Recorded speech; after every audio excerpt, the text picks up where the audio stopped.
Gather around, Skull Brothers and Sisters. This is Minnesota Sports Talk, presenting Under the Lights with your hosts, Justin and Dave, next in 3, 2, 1.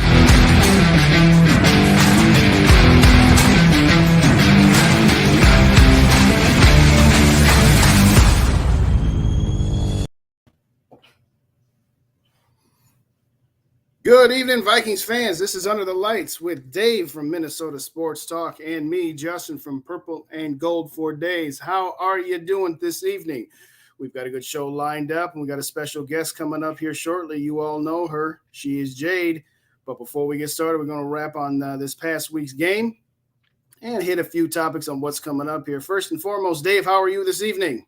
Doing good, man. Doing good. Excited. I'm actually way too excited for this week's game. And I know we're going to talk about that a little bit later, but I'm almost getting to the point where I'm afraid to be too confident right now, because we all know what it is to be Vikings fans, and to just when you start to think that they got it all going on, you know, stuff happens. But I'm genuinely more relaxed than I have been in quite a long time. And maybe it's just, you know what, they just keep finding ways to pull out wins. And sometimes it's during games that they absolutely have no business winning, but they're finding ways to win. And at the end of it, you can't complain about being 7-1, no matter how you get there. Yeah, one of the things I brought up in my last show, a show I did with Rap over Purple Pocket Podcast, was, hey, would you guys rather be way ahead and almost blow it? Or would you rather be behind, come out and, you know, and just dominate the fourth quarter and pull out the victory? And almost everybody to a T was saying, yeah, I would rather win, come from behind and take it over than slowly have it seep away from us and then, you know, luckily win. Kind of like, I think it was the Steelers were up by like 4 touchdowns. Right. Wasn't right. that, or was the Ravens? Nothing or something. Yeah. Was the Ravens? No, it was the Steelers. It was the Steelers. Yeah. You're right. Or and then the Ravens beat us, didn't they? We were way up on the Ravens, weren't we? I forget how it went. You got the steel trap of a memory. I don't. Well, yeah, you're right. They were up 2 touchdowns at one point during that game and ultimately lost it in overtime. Yeah, I mean, those are 2 examples of, would you rather have that or us having the whole, you know, having the refs against us, the PIs not getting called, that, you know, Bynum getting tackled. Sure, the ref went up to him afterwards and apologized, apparently. That's what Bynum said. But that didn't do us any good. We would be talking about that all week if we lost that game. The whole national media would be talking about that if it happened. No, I don't disagree with you. I mean, again, we'll take W's any way we can get them. I mean, as fans of the Minnesota Vikings, you know, there have been times over the years where you just can't believe that they lose a game that they had no business losing. And you sometimes wonder if the football gods are against you. But to your point, I said this on my show both yesterday and last Monday. Good teams don't complain about bad calls or egregious miscarriages of justice, so to speak, on the field. They just come back and overcome them. And to your point about yesterday, can you imagine, A, if the Vikings lost, but B, if that was like a playoff game and changed the complexion of a game like that? I mean, it was just utterly ridiculous. But yeah, it could have. I mean, it puts us that much closer to Seattle. But hey, before we continue, Mick Andrews, what's up? Yes, sir. Grandizer, the straw that stirs the drink. Thanks for showing up. That. I feel like you've been gone for a while, like you went on vacation. I mean, if I go a day without seeing you, I think you're, you know, where'd he go, man? Where'd he go? No, Grandizer was dropping some comments in the post that you had about our announcement earlier today. Yeah, I know it's all in fun, I'm guessing. Yeah, I know. On Sunday I saw him on Jade's live broadcast. So yeah, he's been around. All righty. Well, I'm just going to say this. Thanks everybody for tapping. We do appreciate it. If you haven't already subscribed, if you're watching on my channel, please subscribe to my boy Dave here, who's given me this opportunity and so much encouragement. That's Minnesota Sports Talk. And if you're watching on Dave's, you know, if it's okay with you, please give me a subscribe on Purple and Gold for Days. We're going to be doing this every Tuesday night here. We got a couple of special guests lined up already. Do we want to make that announcement now, Dave, or do we want to let them stew a little bit and give the tease for a little bit on what we got going on next Tuesday? Well, let's talk a little bit more about the game and the last game, and then we can bring it if there more people join. All righty. See, that's what we call it. Oh, yeah, you're a moderator for Jade. Okay, that explains it. Okay. Thanks. That explains a lot, Grandizer. Who else do you moderate for? Post yeah, post that in there. In fact, We might have to chat with them after the fact. Well, let's just get started here with this past week's game. Going into it, for me anyway, you can't call it a must-win game because by definition, a must-win game is one where if you don't win it, you're eliminated. But having said that, on one of the preview shows that I did on my channel was when you look at this schedule and who we got coming up, and it was Buffalo, and then we got a home at Dallas, and then 4 days later we got the Patriots, and then we got the Jets coming to town, who ultimately, by the way, just beat the Buffalo Bills. This is one that you better have in your back pocket because not to be the fatalist, but let's say in those 4 games you went 1-3. Well, all of a sudden going from 6-1 to 7-4. Okay, you got to have this one in your pocket. And now I don't care that it was a 3-point victory. I don't care that it was a 10-point fourth quarter deficit. You scored 13 points. Who cares? So to me, going into this game, I was hoping for a comfortable victory, but at this point, I'm no longer going to say, hopefully the Vikings can win a game comfortably because it just is not going to happen. And if it does happen, so much the better. But at the end of the day, for me, going into this game, I just wanted to see the Vikings control the game. And they did in that first drive. And defensively, they did the entire first half. Offensively, I guess it's just what we're going to have to accept with this team, that they're going to have stretches where they look great and they're going to have stretches where they go 3 and out or 6 and out, and that just is who they are. Hopefully that can be rectified. But I'll say this. I'm happy that Kirk Cousins didn't buy into the revenge tour somewhat like Patrick Peterson did. But, at the end of it, he did it. At the end of the day, Kirk Cousins did what Kirk Cousins needed to do. There are times he drives me crazy, but there's times like that fourth quarter. His best pass of the day, a lot of people are saying, are that pass to Dalvin Cook. No, the best pass of the day was the bomb to Justin Jefferson, not because it was a nice rainbow. He took a shot. Now, got the wind knocked out of him, had to miss a play, but that's the type of throw, and that is the type of intestinal fortitude to stand in there and take a hit like that. I was very, very impressed with the fourth quarter, obviously, the offense. But for Kirk to stand in there and take that hit, I tell you what, he's just got it this year. He's got it. He's got the clutch gene, which is what we've been talking about. So earlier in the year, he made a similar throw, right? I forget which game it was, but he took a shot on that one. Not nearly as severe, but he threw it early. Justin Jefferson on the fly. I want to say it was one of the more recent games. It wasn't Miami. It was before that, I think. And he did a similar thing. Fly. He hits him in stride. He takes a hit. Guy's in his face. He throws it before he's open. So basically, you're throwing the guy open. He's running underneath it. Right. And that's twice now that he's done that. And Jade's going to be coming up, and she makes a good point that, and I don't know if she, I honestly think it's in favor of Kirk that maybe they don't trust him yet, or they don't trust themselves.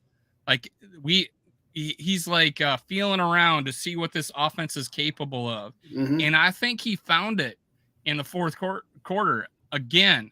And I'm like, come on, wake up a little bit. Yeah. Well, and in fact, he actually was doing it quite a bit the whole game because that end of the first half, they threw that fade to Justin Jefferson, threw it up for him to go get it. He didn't come down with it. You hit him in the chest, but the guy hit his arm and knocked it away. Sure enough, Karam's interception. Yeah. But that was worth the risk. Absolutely. And then after the game, Kevin O'Connell said, "Yeah, we wanted that throw. That's what we throw." And it was worth the risk. We sure, he says it would have been nice to come in with points there, but we almost had 7. And we did it with 38 seconds. We drove the field with 38 seconds. Awesome. Great job. Yeah. No, I don't know. I honestly don't remember which game you're referring to, but what I will say is actually, I think in that Philly game that Irv Smith dropped that touchdown, I think that was another situation where he got clobbered like that. And aside from the fact that it would have been an awesome touchdown play in a game that we absolutely got smoked, and that might have changed the complexion of the game. If Irv Smith catches that, people will be like, wow, look at that throw that Cousins made under pressure there. So yeah, similar play, but there was a Justin Jefferson one earlier this year. It wasn't as far down the field. But yeah, he got a big play, and it got us it was after like a penalty. And with this one, wasn't this one right after we got I don't know. I think it was third. I don't know. It's escaping me now, but it was a damn good throw, and he's done it twice effectively. Mr. Smith, well, he dropped it that one time. So, and there was one that he dropped that he didn't hit. He didn't hit KJ Osborne on too earlier this year. I forget what game that was on. I really should do my studying before I start talking.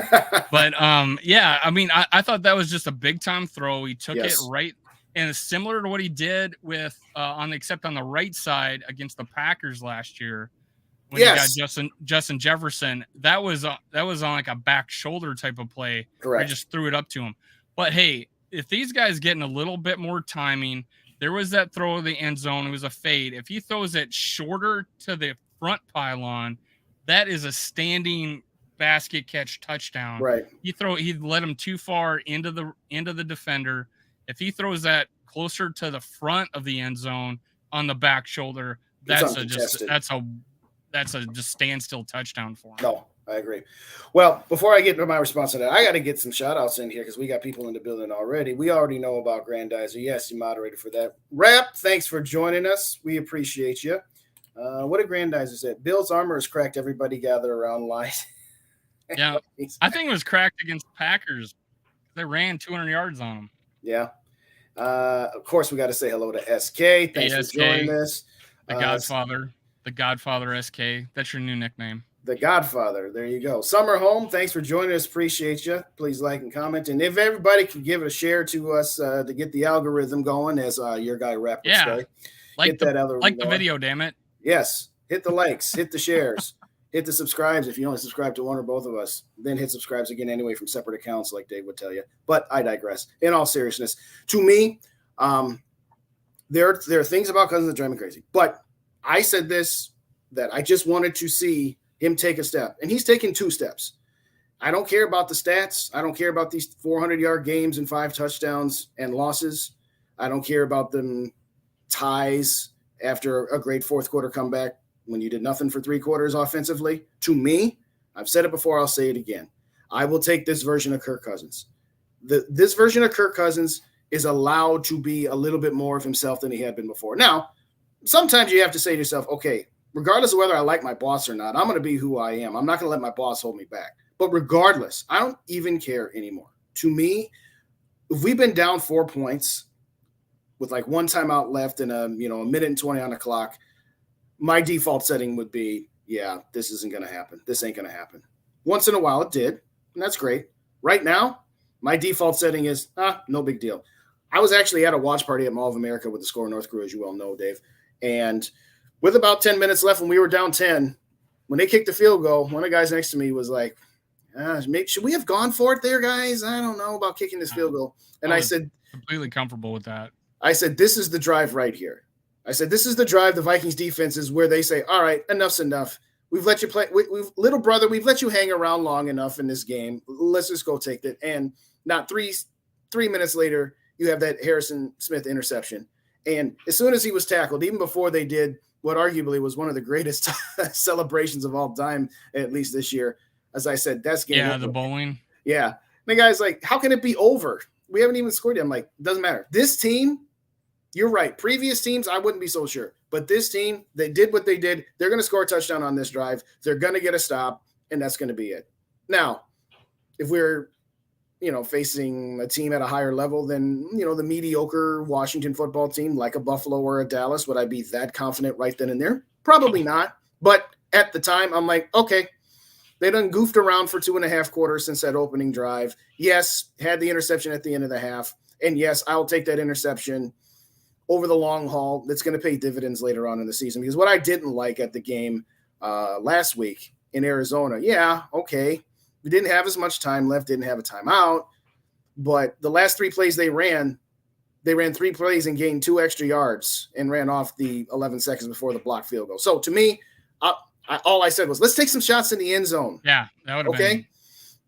So I said the same thing in the interception against the Bears, okay? Right after they got the 4th down conversion via penalty, and it was maybe a touch too aggressive, but I don't care. He came right back and scored and had a 7-minute drive after that. So to me, I don't mind that interception. because it's aggressiveness. I will take that over the passive aggressive all the time. Yes, there's times where you can't be too aggressive now, Dave, but that's one that didn't bother me all that much. So, yeah, I mean, coming off of previous games where Justin Jefferson was showing body language, like "get me the damn ball" kind of body language, and he honestly he's a pro about it. Honestly, other receivers might go a little nuts. Well, he's getting him the ball and giving him a chance, and there were a lot of 50-50 balls thrown his way.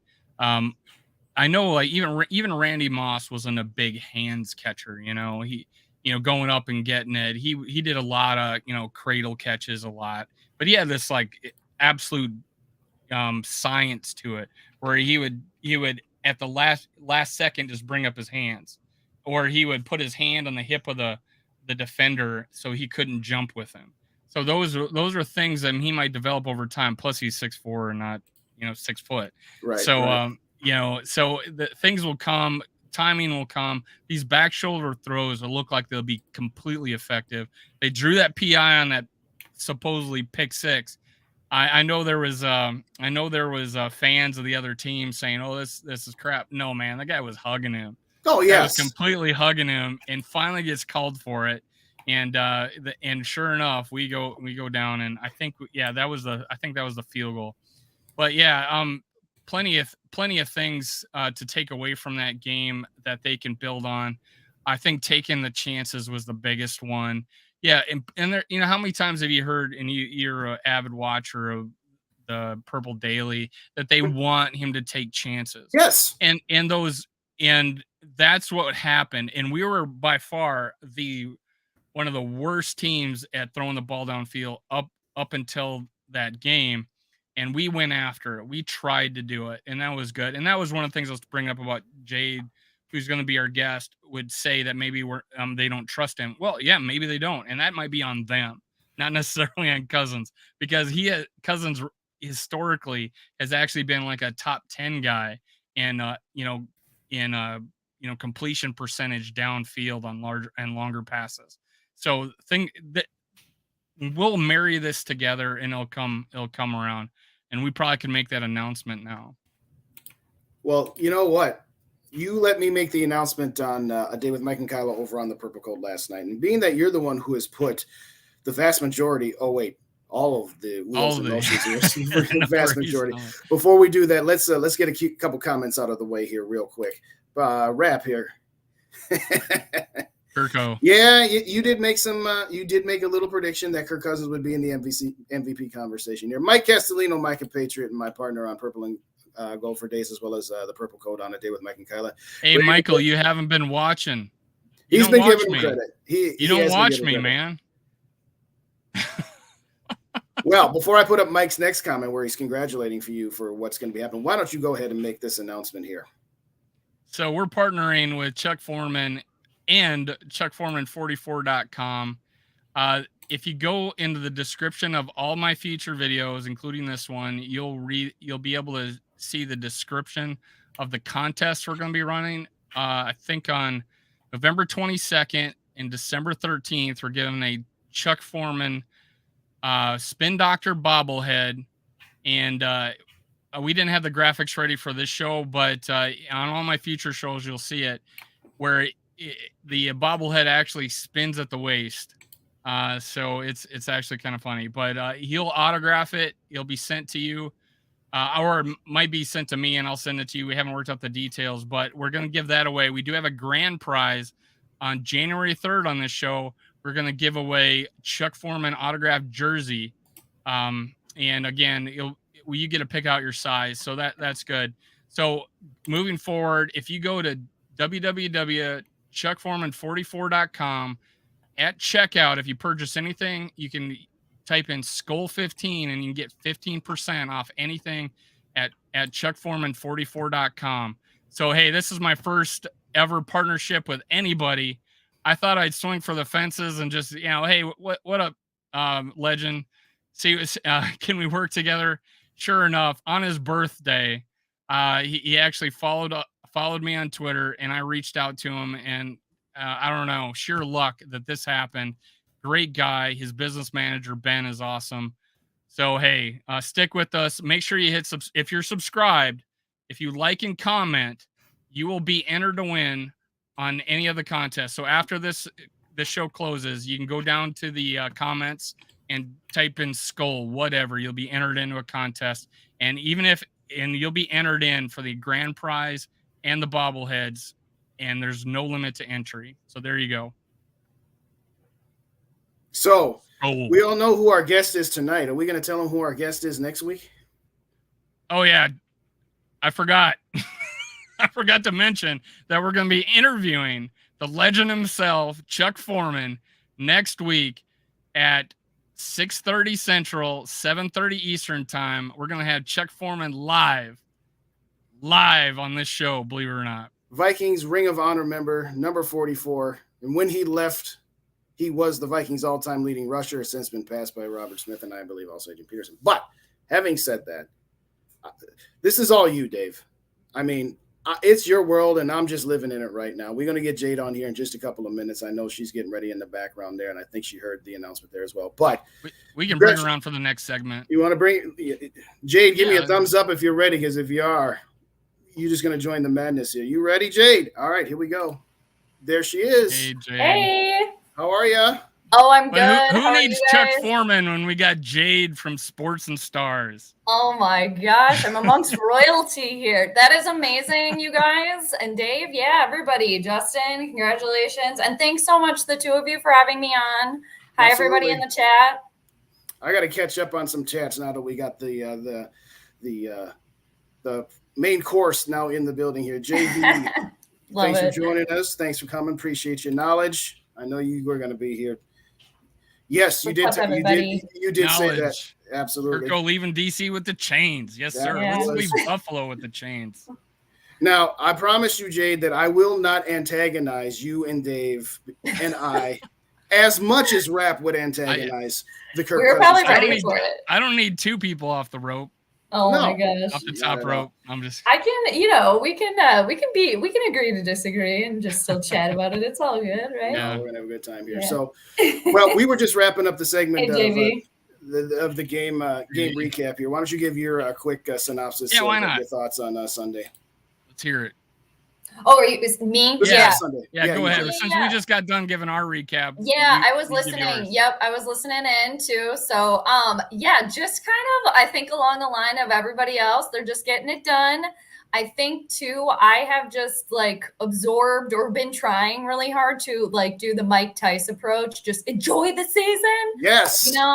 Just trying so hard, even though in the back of my mind, I'm still just, okay, I'm at a distance. I'm not drinking the purple Kool-Aid.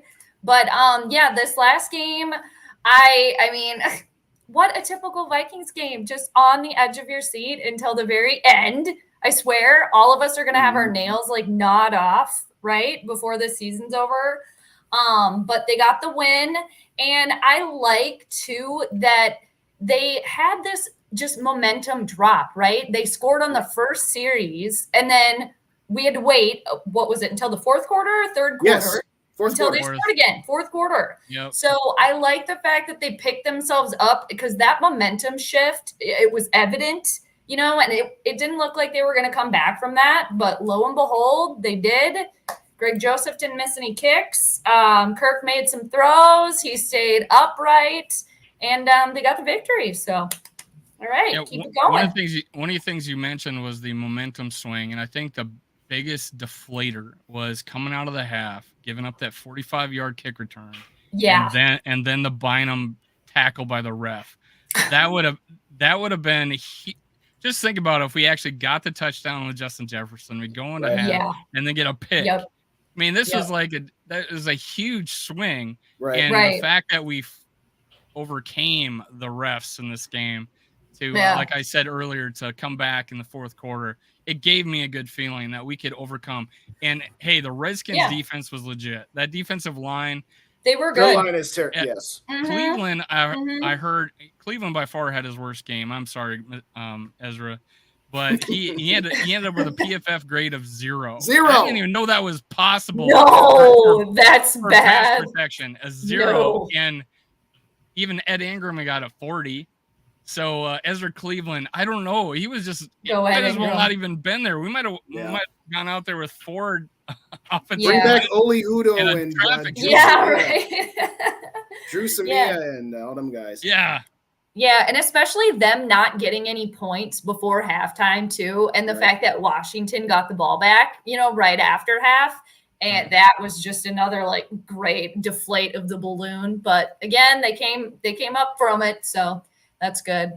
And shout out to Caleb Evans. I had said preseason he was going to be one to watch if we got to see him, and I think he's that's looking a good pretty good. segue into game balls. What do you think? I think that's a good segue into our game ball segment. Ooh, of the show. Yes. Love a good segue. We always love the good segues, especially when I'm putting up chats. Oh, so I think we all can agree then that, hey, let's give a game ball to a Caleb Evans coming in there and dominating as a rookie. And Cam Dancer, you can just stay on the bench, buddy. Don't say that to Rap. I know that's Rap's dude. I know. He almost cried on camera this morning. I know. And like Cam has been doing better, but I mean, dude, him against DeAndre Hopkins, that was a joke. That was a joke. Yeah, he got exposed in that game. Yeah. I'll say this. It's a good problem to have. I don't know where I don't know if that's him saying no, not to his guy, but it's a good problem to have. You can never have too many cornerbacks, as Mike Zimmer would say. No, I thought it was a nice problem to have. It was. Yes. Yeah, and our secondary's been an issue, so glad that they're holding up. I'll say this: the defense is part of the reason that this team is 7-1 from the standpoint of this team was built to be, we're getting rid of our antiquated 1985 head coach, run, pass, punt, play defense coach, and that the offense was going to be the strength of this team. And in reality, through 8 games, the defense has been the strength. Now, I will say this. What I do like about this team, as I've said, there are weeks where the offense carries, there's weeks where the defense carries, and there's times where the special teams picks up both units. So they are playing as a cohesive unit, which gets back to Knowledge's comment here about, Kevin O'Connell being the coach of the year. We'll get back to him. Maybe he gets one of these game balls. But the point there is that, to me, when you come out and score on their first drive and then don't do anything until the fourth quarter, the fact that the other team only had 17 points is a testament. Now, you're right. True. Some of that, 7 of those shouldn't have happened. Okay, that's fine. But like what we said earlier, Dave, good teams find a way to overcome additional obstacles not named the other guys on the opposite side of the lines there for you. So I'll say this, you're right. Yeah. If they had scored even a field goal at the end of the first half and didn't give up that bogus touchdown, maybe that would have gotten them to one of these things that we're never going to see this year, which is the Vikings having a comfortable win. I guess we're only allowed one against the Packers in week 1, and then that's it for the rest of the game. Jade, is there any other game balls you want to give out? I was gonna say I got to give a shout to Skull Mafia's in again. Purple Gang, good one. Skull Mafia, what up? I mean, a Caleb Evans. I'm really on it. I mean, I think Zadarius Smith has still been doing amazing. Yep. I mean, talking about the defense. I mean, I'm pretty impressed so far. Knock on wood. So yeah, maybe an honorable mention there.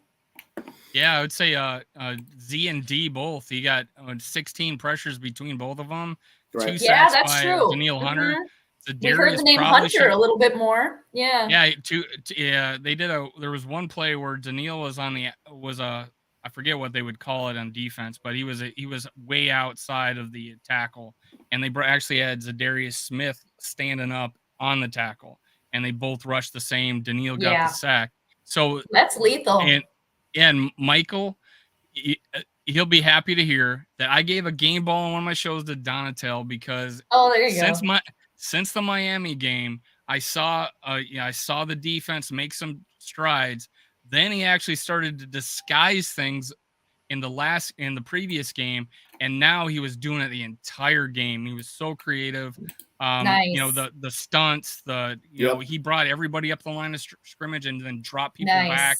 Did a lot of awesome things. Adjusting. Right, nice. Adjusted. How about that? Yeah. Right? Oh, somebody said in the chat too, TJ Hawkinson. Yeah, that was Knowledge TV. Yeah, definitely. That's a good one. Hey, segment's still going. Yes, it's still going. Yes, thank you. I will say now is that's who I was going to go with, because at the end of it, to me, again, but to your point about Danielle Hunter, after what Za'Darius did all last month, man, like I said, he got the Defensive Player of the Month honors. Maybe the offenses are scheming a little bit more towards him, which is giving Danielle Hunter the ability to. Yeah. There's that. That's true. But as far as what we talked about moving forward and sustainability, and we'll get to that a little bit later, but to me, defensively, we can talk about, who's going to be the starting cornerback opposite of Patrick Peterson between Dantzler and the young guy. But to me, if you can have consistency, double trouble, twin towers between Za'Darius and Danielle, that's going to be the key, because it's all based off your pass rush. I mean, we'll talk about this a little bit later when we talk about Buffalo, but to me, Buffalo's defensive line is nowhere near what Washington's defensive line is, but their secondary is miles better. If we can get Za'Darius and Danielle Hunter to stay healthy and continue to play at the level that they played at this week, that's going to pay all kinds of dividends down the road there. Don't get injured again. Knock on wood. Both of them too. It's like we're teetering too. That's a little bit unnerving about the team in general too, is like we don't seemingly have a lot of depth anywhere. Like, were you guys a tad bit nervous when Garrett Bradbury went out? Like, and that's kind of weird to say, So it really is. I necessarily wasn't, because Schlotman was played really well in the preseason. Schlotman, Well, okay. Well, that's good. And Schlotman, just because of the region I grew up in. Schlotman? Yeah. Okay. So I think it could be. I would like to hear him say, because I heard it say right. I know. Yeah. I think even Purple for the Win calls him Schlotman. But I was going to bring up, what do you think of the TJ Hawkinson? I think you were on board going into the game. What do you think? What were you thinking before the game, and now what are you thinking after the game? Hawkinson. Oh, me, Justin. Yeah. No, Jay. No, you go first. I don't care what Justin is. Anytime there's a question, it's always you first, and whoever didn't ask it goes second. I mean, I figured, but okay. Yes. No. Okay. Yeah. All right. Thanks. Really good idea. And I say this on my channel all the time, that I'm still bitter that the team got rid of Tyler Conklin. Like, go Tyler Conklin. They didn't get rid of him. They just couldn't afford him. I know, but that's how I think of it. I'm like, you could have kept him, like, such a solid tight end. Yeah. And then, anywho, but so Irv Smith injured. What's that? Again. I said it worked out. Yes, but it did. It worked out for the best. And Jets are doing all right too. So hey, go Tyler Conklin. But so we obviously needed somebody. And TJ Hawkinson was on one of my fantasy teams a couple years back. So I don't know. Yeah, it must have been 2 years ago, something like that. So I was semi-familiar with, like, oh, okay, decent. But very happy with how it's turning out. Very much so. Solid. He hasn't been on the team long. And it already seems like, too, Kirk seems to trust him, which is very, very important for Kirk to, establish that relationship. I mean, just everybody in general, but it seems like he trusts him. So that's good. So far, so good. I'm liking it. I thought it was a solid move. And to divisional rival. And I don't even think Kirk has ever really used the tight end all that much, because even with, I think Conklin probably had the best year of any tight end that Kirk Cousins has been our starter. Because Kyle Rudolph didn't mention Kirk in his goodbye letter. Yeah. So I'm not even sure Kyle Rudolph got over 500 yards in the season for him. Yeah, he's probably not. I mean, he was mostly in the red zone. Yeah. Red zone threat, but this he got 70 yards, which was more than the combined yards of all our tight ends and all the previous games in a game. So, nice. Yeah, very good. That was the most yards of a tight end, just to him. Shout out to Munt. 1 catch for 1 yard again. Right. So it's two games in a row. We got 1 catch for 1 yard. Game ball to Johnny Munt. There you go. 1 catch, 1 yard. He would have had more than 70 yards if they hadn't called, 3 tight end screens where he I was going to say. I mean, we went to the well a little too much. How about this? We traded for a guy. Why don't we throw him the ball past the line of scrimmage? Past the line of scrimmage for once here. But what kills me is that play was always for Munt in the past. And I'm like, and before I was like, hey, can we not do this tight end screen to Munt? Do it to anybody else, please, if we're going to do it. And sure enough, we do it 3 times. And I thought it was actually a pretty good idea that when Kirk went out, Mullins came in. And I thought, hey, this would be a good time for like a play action, out route to the tight end. Well, they did a screen. Mullins looked scared. To me, anyways, he looked like super scared. I don't want to screw this up. And he gets it to him, but 3 times in a row and the same result all 3 times. He had 9 catches, 9 targets. He would have had more yardage if he just had 6 catches. Right. He didn't catch those tight end screens. 9 for 9 though. Yeah. No. Sounds good. To your point about Bradbury there. To your point about Bradbury though, Dave, that's kind of the point. Is the fact that we're even considering, oh my gosh, were we holding our breath when Garrett Bradbury was down? There would have never been a point in time. I was a little bit. Wasn't sure Schlottman was gonna, be okay. And what does he do? We get a delay of game penalty because for some reason he just didn't want to snap the ball. I guess. Nervous. Got nervous. I'll say this: Garrett Bradbury, better. Still got room to improve. Yeah. The entire interior, as we talked about earlier, and I'm sure has been said ad nauseum for the last 2 days. Both guards and the center got to be better than that. And think about this: Washington didn't even have Chase Young. I don't know what would happen if he would have been in that game too. But having said that, all of this is to say, this is the kind of game that I'll just say Kirk Cousins doubters, not necessarily the haters, but I'll say the doubters have always asked him to do. It was always that, well, he just needs an average offensive line. He's always been behind a bad, horrible offensive line. Occasionally, it's allowed to overcome a bad offensive line. And that's what he did on Sunday. And that's what we've been asking and talking about. And that's why I'm saying, and I have said, that this year's version of Kirk Cousins, even though his stats are down and the offense isn't always as clicking as much as we would like it to, and obviously we hope that it gets better. To your point about Garrett Bradbury, I didn't even think about it because I'm thinking about how awful that interior was and how well Kirk Cousins overcame it, at least for one game. So he's moving a lot better. He seems to be a little bit more comfortable moving around, getting out of the pocket. Yep. Mm-hmm. I'll say this too. Ben Gessling of the Star Tribune had actually said in one of his podcasts that Kirk was mad at himself that he stayed on the ground. He said he got the wind knocked out of him and that he stayed down longer than he anticipated to because he actually thought that Jefferson had scored a touchdown and that it was no big deal, but that he actually, if he had been aware that he hadn't scored, that he would have made a better effort to get up quicker so that he didn't have to miss a play. And we'll never ever question Kirk Cousins' toughness. I mean, that makes me put my tinfoil hat on a little bit there. Like, wouldn't he know by like the celebrations or the quietness in the stadium? But I don't know. Maybe he got concussed. Who knows? Well, I don't. Well, I mean, there were a lot of Vikings fans though there. Too. Yeah, there were. Mm-hmm. I mean, it was a big play regardless, right? So for sure, it would have been a similar result. But and I don't want to see anybody get hurt either. Nobody wants to see that. But you got to give it up to the durability. And then on the note too, Skull Mafia, that's amazing. You're going to be at the game. Yeah, Sunday. I'm going to get caught up on chances. Skull Mafia.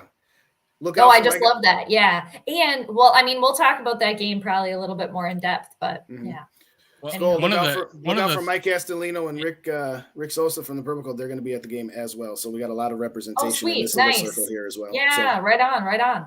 You brought up a good point about, hey, what if he's concussed? Because now a spotter sees you stumble, it might just pull you out of the game. So that is a risk every game, every play.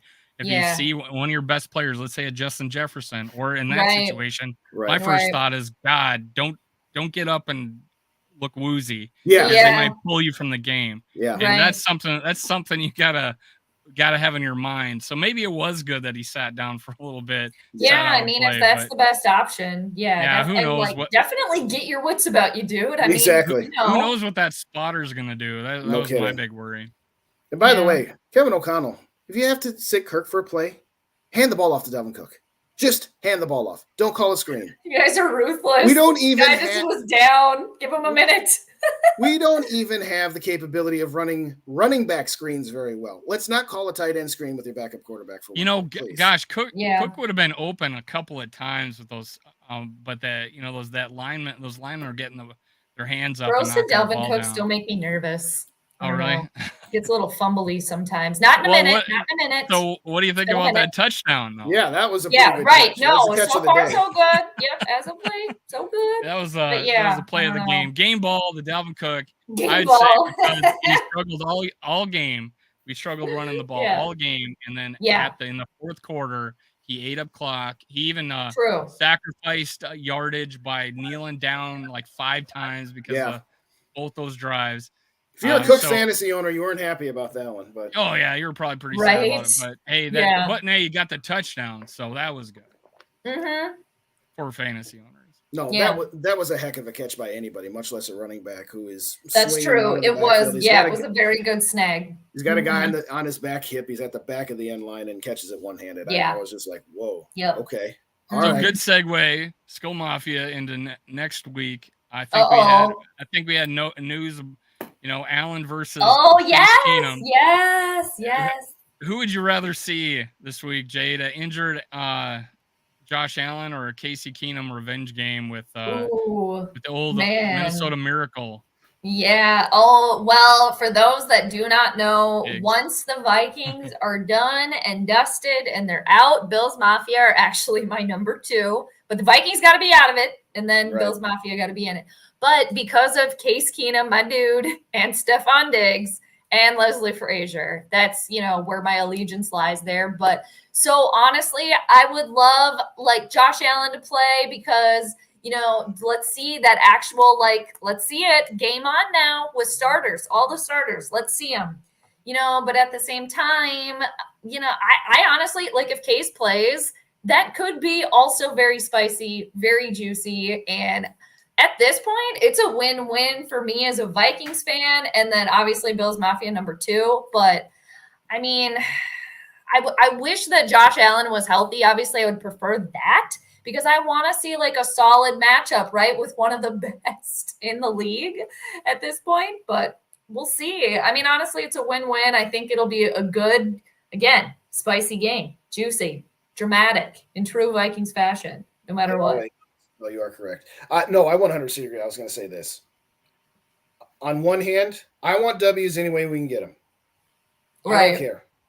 Yeah. But there's part of me that wants a W against Josh Allen so we don't feel cheated. How many times this year have we heard, well, the Vikings pulled out another victory, but it was against a garbage team or a bad team. Yeah. If we beat, and if it's Case Keenum, he could throw for 350 yards and 4 touchdowns. And if the Vikings win the game, they're still going to say, well, Josh Allen would have thrown for 500 yards and 6 touchdowns against that defense. So we're still going to have to put some sort of asterisk on a Vikings victory. So there is part of me that wants to see Josh Allen, but it's also to get battle tested. I mean, at some point, you don't want to keep rolling into close victories against mediocre teams. And then outside of who else on our schedule do we really going to say that about other than Dallas and Buffalo?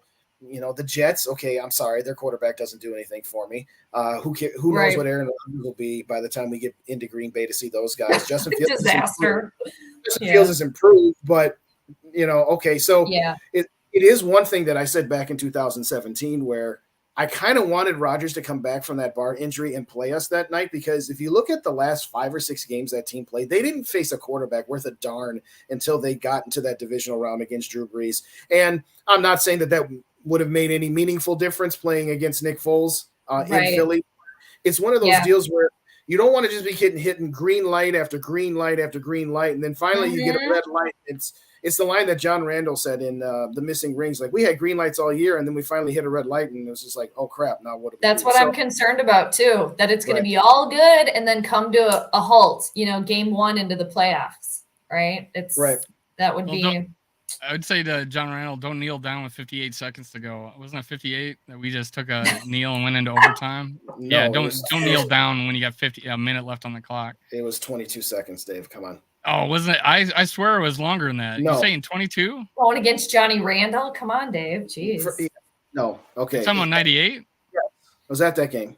Had a very, very long walk home. I'm gonna double check. You were at that game. Oh my gosh, I was 19 and my brother was 15, and my brother's never seen me that quiet for that long. I'll tell you that. Oh, but I remember that clear as day.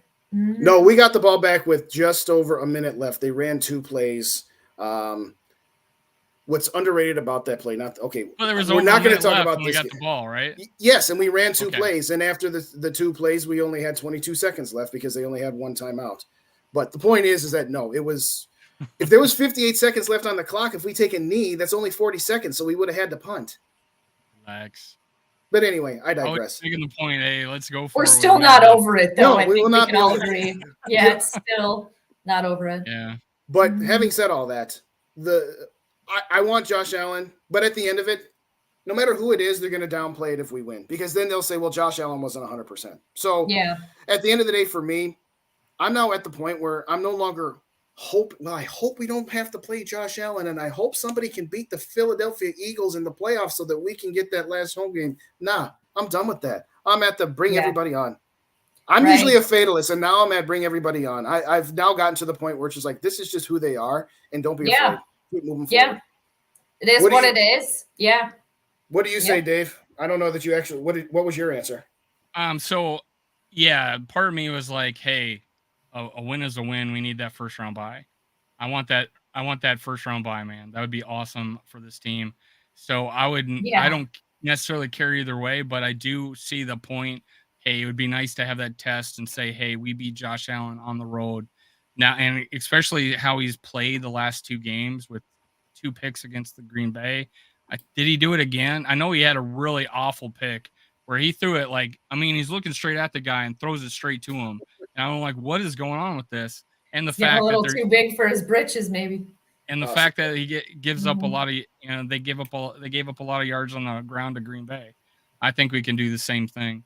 Hey, vulnerability. They're definitely vulnerable. Earlier in the show, Justin, we were talking about Justin Jefferson and how he on the bomb play, Kirk Cousins got hit. The other time it happened was in London against the Saints, if you remember. Right. Now against Lattimore, he grabbed his shirt and he's like trying to step on him, kind of thing. So that happened twice now this year, almost the 3rd time with Irv Smith Jr. So that was pretty cool. That we're doing. Let's go to that well a few more times. Well, I'll say this. Getting back to what I was saying earlier about Buffalo's defensive line not being anywhere near, particularly on the interior of what Washington was, this does need to be a Dalvin Cook game, regardless of who the quarterback is. Because even if it is Josh Allen, and even if Josh Allen, takes some painkillers or whatever it is, to whatever it is to get there, and I don't mean that in a disparaging way, but to me, regardless of who the quarterback is, you want your offense on the field and you want the Buffalo offense sitting on the bench. This is a classic game of, I'm not saying go Mike Zimmer on it. I'm not saying run, throw a 4-yard pass and hope you can break a tackle for a 7-yard gain on 3rd and 5. But this is one of those games where you need to control the clock. You need to control that defense and keep them on the field and wear them down so that when you get to the 4th quarter, you have the ability of doing what you've done all year thus far. All due respect to our defense, who is miles better than what they were last year. I don't care if it's Case Keenum or Josh I still Allen. call our Vikings They're not going to get the nursing home. I don't know which one I like more from your Jade, the nursing home or what was the one you said about Kevin O'Connell? Oh my gosh, that is so good. Kevin O'Connell. Yeah, I wish I could take credit for that one. That comes from James O'Brien, in my chat. He came up with that one, so shout out to James. But I've been riding with it because it's too good. I'm referring him to Oprah because you get a game ball. Everybody is a game ball. You had the whole defense a game ball a couple weeks ago. Yeah, I love that one too, Dave. And don't you all think that Kirk and Kevin, they're like fraternal twins? They really are. Yeah. They really are. They're very similar. Did either of you guys see the interview on the Manning show on Monday Night Football where they brought Kirk Cousins on? I missed that, and I heard a little snippet that he was going to go on there. I was going to tune in, and then I heard a little update about it that I think some of his questions got ignored or something, or how was it, or what was the Mannings you can tell the Mannings are like into the game watching it. Okay. So they're like not here, they're not hearing it all the time. Yeah. Or they're listening because they got someone in their ear telling them commercial break and stuff. So it happened a couple of times. Yeah. No, Kirk nothing really big came out of it. Kirk asked him. So guys, we see a lot of zero pressure these days, which we didn't often see, and which is basically everybody brings a house. There's no safeties in the back. But he's like, well, how did you guys deal with zero pressure? Do you guys like screen passes better? Did you like a hot route? Did you like just a rollout or check into a run? And Peyton's like, okay, we're going to a commercial. And then they come back. Sorry, Kirk. Okay. Sorry, Kirk. I don't want to give you any better advice than I give everybody else, so I'm just going to pass that one. I'm like, you're doing it on the air, so everybody's going to hear you anyway. I don't know where he was going with that, but yeah. All right. Yeah, I mean, hey, good on Kirk for trying to stay involved there. But yeah, they I've only watched a little bit of the Manning cast, but yeah, they definitely, like Dave was mentioning, they're kind of like, they're into it. Which, hey, whatever. But maybe don't have guests on. I don't know.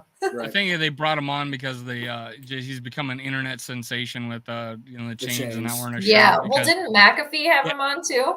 Yeah, and McAfee says, "Well, how long have you been that strapped?" And he responded, "said I've always been this strapped." Right. Okay. Yeah, so that was a big hit. Then Rappaport before the game was shirtless on the field. Rappaport was just Schefter. Was it Schefter? I could see either of them doing it. It was Schefter. Was it Schefter? I thought it was Maybe it was Shefty. I thought it was the either way. Yeah. One of those two guys. I think it was the Rap Report. Okay. I can't remember now. Oh my gosh. Those guys were the same people. They're the same people. If it helps the situation, hey, go for it. I honestly think though, good for them. Vibing on the field, off the field, very important. So gonna encourage that. But I think it's just more coddling that Kirk needs. That his entire team we're here for you. Oh, here's another chain. Here you go. We'll support you. When in reality, isn't a quarterback supposed to do that for everybody else? But hey, whatever works. That's the key. Whatever works. To your point, you're absolutely right. That it should be the other way around. And you're right. You could make the argument that maybe his teammates aren't necessarily laughing with him, but they're laughing at him. So what? I don't care. As long as Kirk is okay with it, as long as the team is doing well with it, who the heck cares, right? I think it is genuine support. It's just kind of funny to me, how much extra. So, it's just kind of funny that, everybody's got to be doing it now. But hey, again, whatever works. But I think it would be a bigger story if he wasn't participating. If he rejected that. This is true too. I mean, I think it would always be. I think he's always going to be a story, because quarterback of the team, right? You're always going to be the hot topic, It's always going to be the situation. All right, Skull Mafia and Dylan agree with me. Nothing to mess on that. Hey, want to thank everybody who's in the chat here right now and everybody watching right now. It was Adam Schefter. Yeah, he says that. Oh, it was Shefty? Okay. Yeah, it was Shefty. Please like, comment, and subscribe to all three of the channels. They are in the parentheses in each of one of our names. So whether you're watching on Jade's, watching on mine, watching on Dave's, please subscribe to all of us. As Rep once said to me, we're just building the community together, and then we don't mind shouting each other out here. So anybody in the chat, why don't you give us your early predictions on what the score is going to be for this game? I realize a little difficult when we don't know their starting quarterback, but it shouldn't matter. Just give us what you got here. So I guess I'll throw it around the room this way, Jade. Well, and I'll start with you, Jade. What was your expectation of this team? And I don't know whether you want to say this kind of record or get to the playoffs, lose first round, or get to this level, lose this round, going into the season, and what do you have for your expectations in the same way as of now? When coming into this season, I was heavily convinced it was going to be a repeat of last year. I think that we're kind of stuck in a purple purgatory with this team that, okay, we're going to be relevant, maybe make the playoffs, or if we make the playoffs, we're going to lose after one, but good effort. It's no, we're sick of that. At least me, I'm sick of it. Let's go to the very end. So I have to say I've been kind of pleasantly surprised that the competitive rebuild has been as competitive, as it has been, and successful leading up to where we are right now. Especially with the new head coach and a new GM. I have said, and I'll say this again, for those that don't know, obviously, and just answering your question, that I am impressed so far with Kwesi and with Kevin O'Connell, both of them. I think they're smart dudes, intelligent, and I like what I see so far. I hope it continues. And I had the team when I made my predictions back in May. I just have gone with it the entire time. I always have said to prove me wrong, Vikings. I'm here to be proven wrong. I'm waiting. I had them going 9-8, and I just kept going with that. And I'm just going to stick with it just because that's kind of how I roll. Mm-hmm. Obviously, it seems like they're probably going to do better than that, where they are right now. And at this point, too, just to kind of wrap it up, I want them to win one finally. Like I want them to get there. So, I mean, if they can get there, that'd be great. I think right now we could consider the season a success, I guess, in my mind, because of the new head coach and the new GM. And with their record right now, it seems like they locked in the division too. So I think right now it's a success. So to follow up to that, and then I'll let Dave give his. Mm-hmm. Where do the Vikings need to end up? We're going to, obviously, anything short of a Super Bowl victory, we're going to be disappointed from the standpoint of disappointed that they didn't win a championship. But, yeah, for example, if by some miraculous thing the Vikings didn't miss the playoffs, that would be a massive disappointment. That would be a failed season. Same thing to me if they lose in the wild card round. Then you start getting into, well, how did they end up in the divisional round, or did they end up in the NFC Championship game? What's enough to where you will feel satisfied? Does it have to be just a wild card victory? Does it have to be getting to the NFC Championship? Where would you say your satisfaction level of, okay, from what my expectations were and what it ended up, I'm satisfied and happy with how it turned out? I would say for this season, with everything that has gone on and where they are right now, I would say it would be successful for them to win a playoff game, get in the playoffs and win a game, because they didn't do that last year.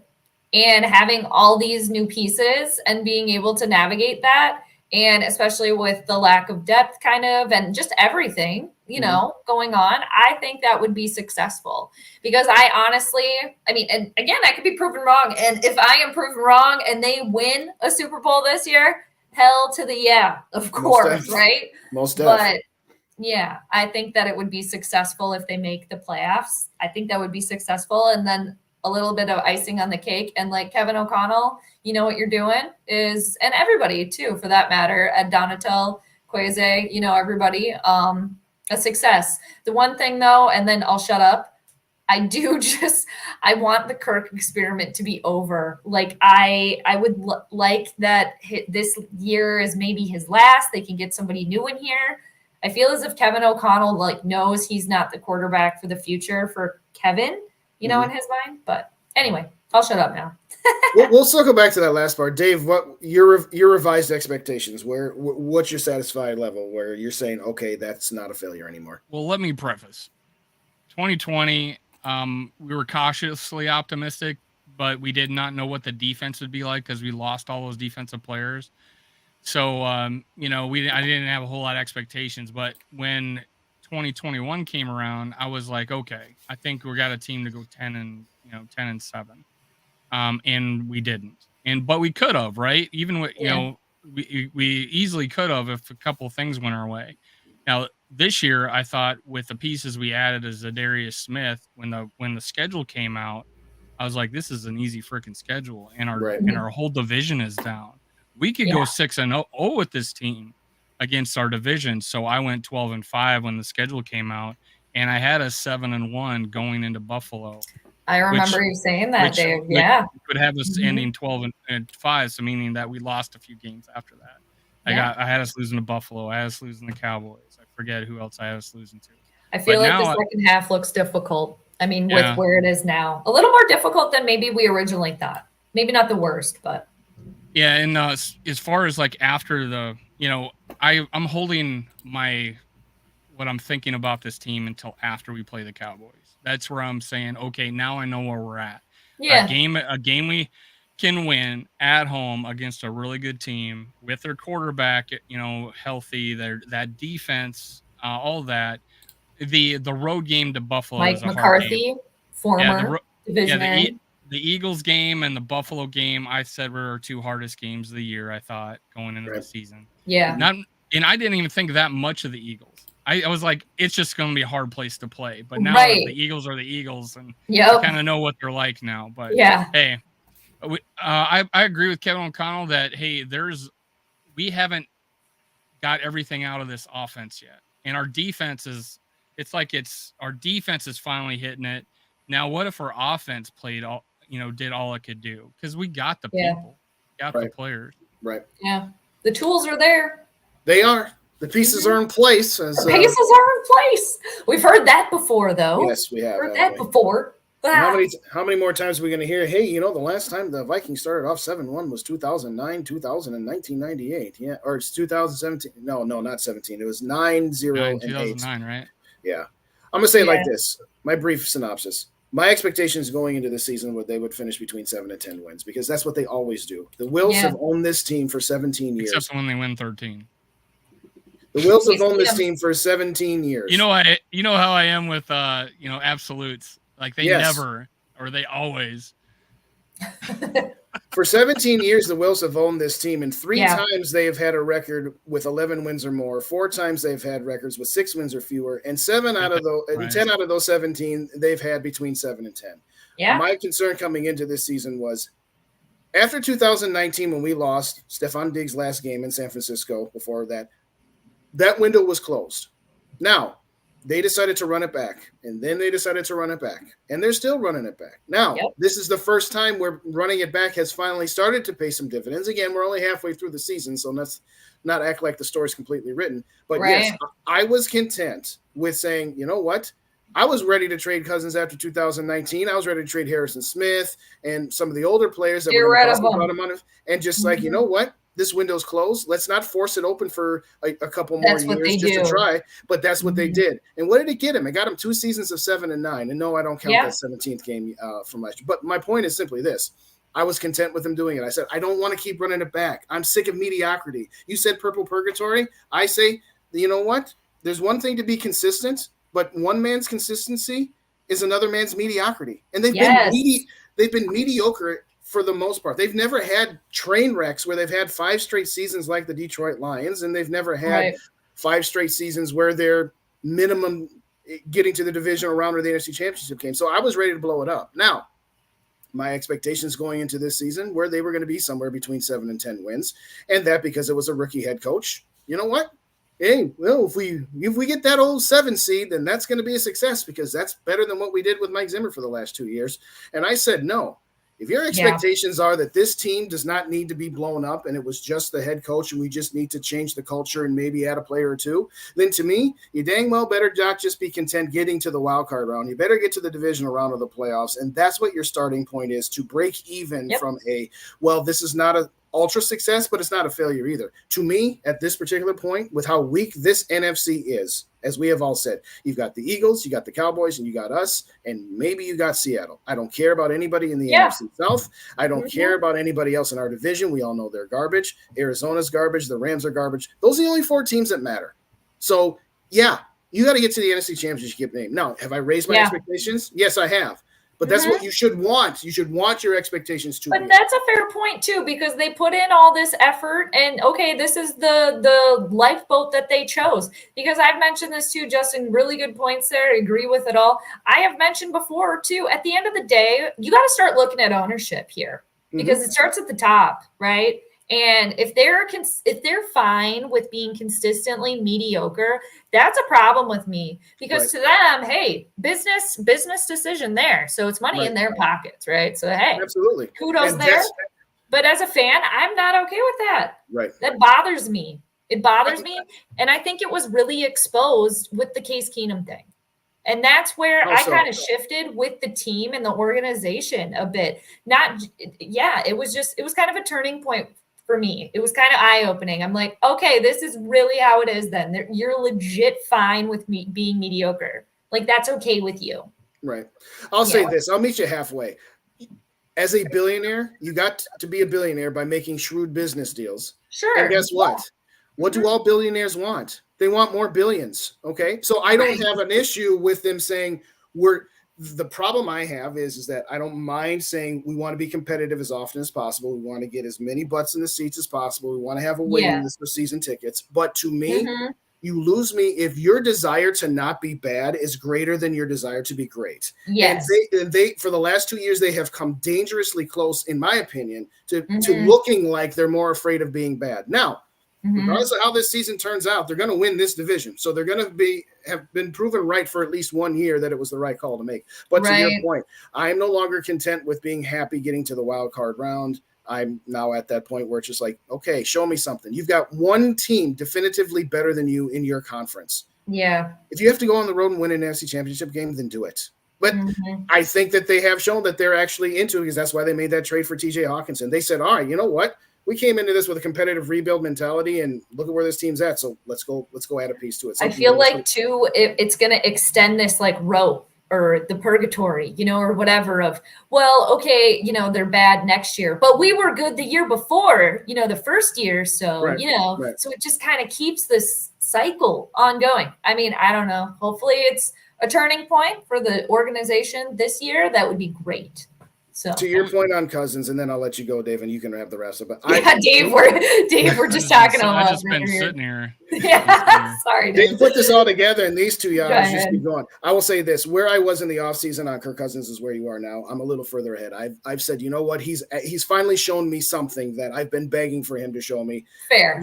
You're right. Yeah. For the first half of this season, I'm like, okay, yeah, this is all great, but how long before that just completely folds up like a house of cards? And it hasn't yet. So I'm with you where I think he's good, not great. I don't think he's elite, but right now he's given us everything we've ever asked, which is to show more leadership, to not be as concerned with stats, and to say, you know what, I'm going to do what it takes for this team to win. And the team's rallying around here, so I can't say anything anymore. Right. Yep. And that's a positive thing to see. Yep. I hope it continues, because I think it really too, and then I swear I'll shut up, Dave. I think it just really proves too that off the field vibing, getting along, just really reflects on the field too. And I think that's what kind of makes Keenum kind of so great, and other quarterbacks too, but just for an example.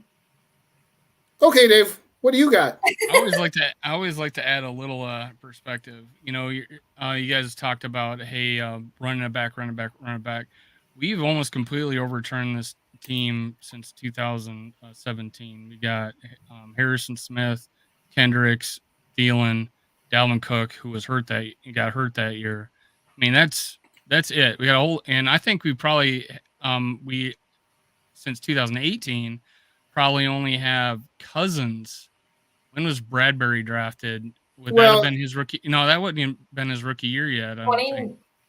Well, Bradbury was 20. Yeah, 2019. Yeah, he was 2019. So we've actually overturned this team in the last 3 years. Over the last 3 years, we've actually overturned this team. I think Kwesi actually used the wrong. He's stepped in it earlier this year when he says, "Burn down the quarterback." Right? He was like, "Hey, I'm worried about burning down the quarterback," which he got a lot of flack for.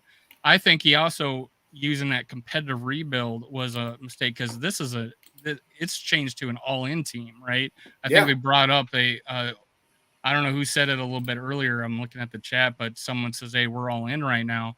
And where would we have been if we decided, hey, old coach Zimmer, we're gonna trade Kirk Cousins and we're gonna bring in a rookie quarterback? What do you think he would have did with that rookie quarterback?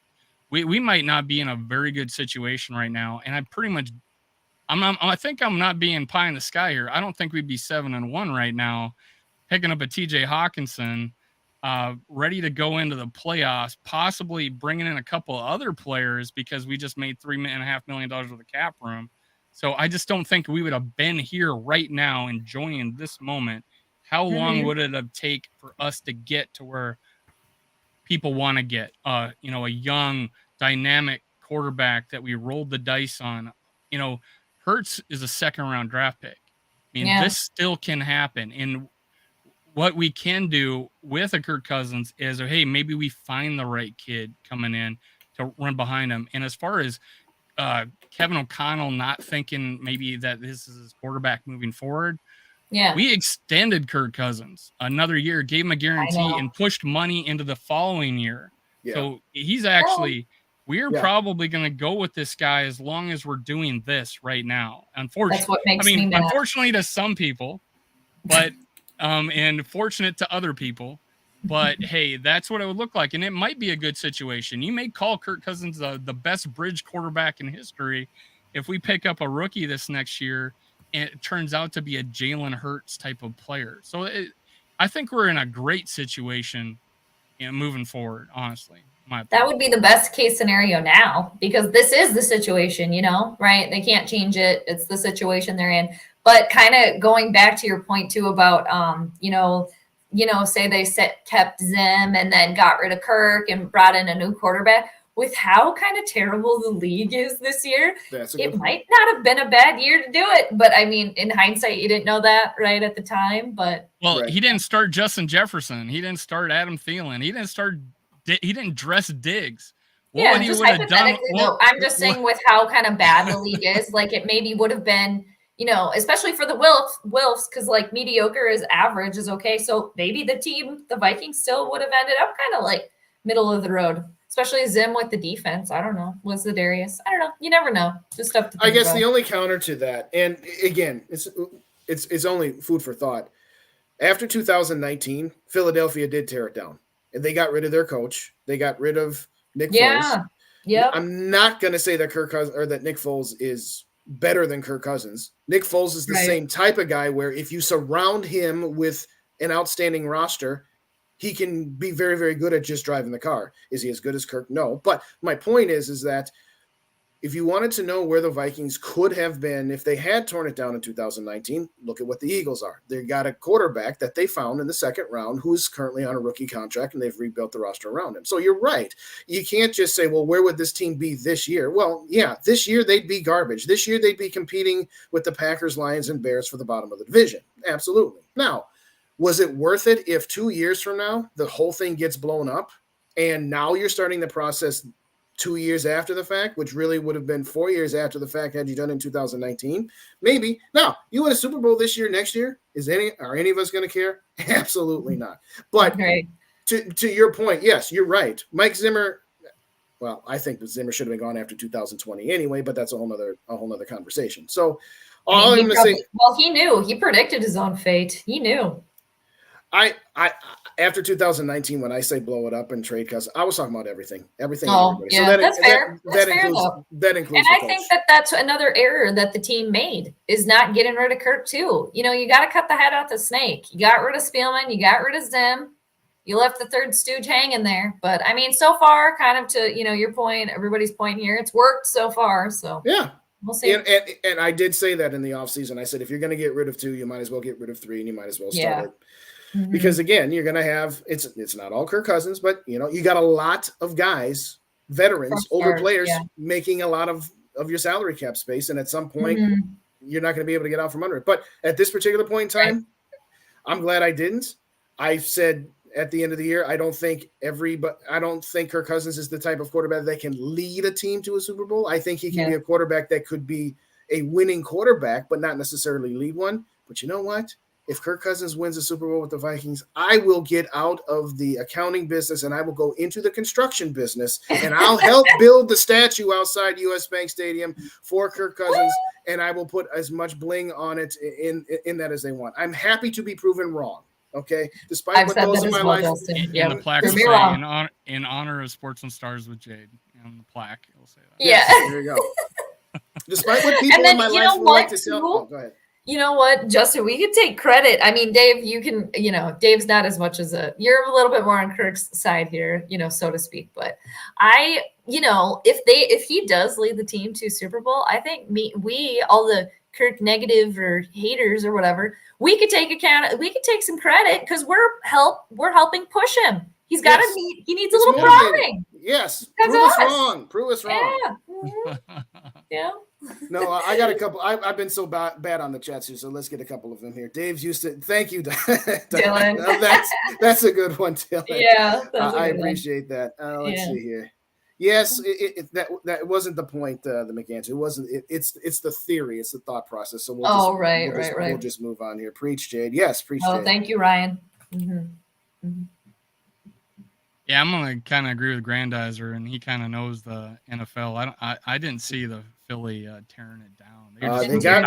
They got rid of their high price quarterback, who's good, not great, but was on market value. They got rid of their head coach, and they got rid of a handful of players that were veteran players that were getting market value second and third contracts, which is why when they get a rookie, and That's the key in the NFL. It's not about this quarterback, that quarterback. It's not about mobile quarterback prospect. It's about hitting on a quarterback and timing it right to where you have a handful of pieces on your team, and then you get a rookie quarterback that completely outshines that contract's value. For example, Justin Fields and Jalen Hurts, they're both on rookie contracts. One's outshining that contract. One's living up to that contract. Because if you got a guy in Jalen Hurts who's outshining that contract, okay, who did they trade for from the Bears?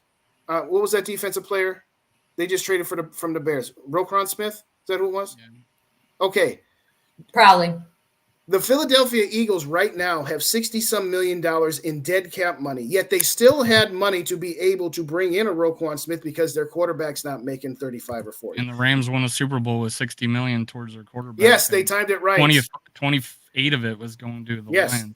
They timed it right, and I said it at the time. They got a 1 to 2 year window, and they're going to be terrible for the next 10. But I digress. I mean, if you go look at it, we got rid of our tackles. We got we went with younger linemen. We had a receiver in Justin Jefferson come in the league. We had a young running back still with Dalvin Cook. I mean, but they turned over their roster. Who tears down a team with who tears down a team with weapons like that?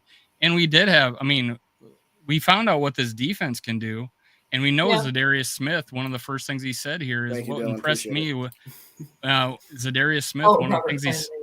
One of the things he said is that when he came to the facility, he saw Kirk Cousins out on the practice field with 2 receivers, and that impressed him. And that was one of the reasons why he came here, on top of the fact that he knew Danielle Hunter was still going to be here.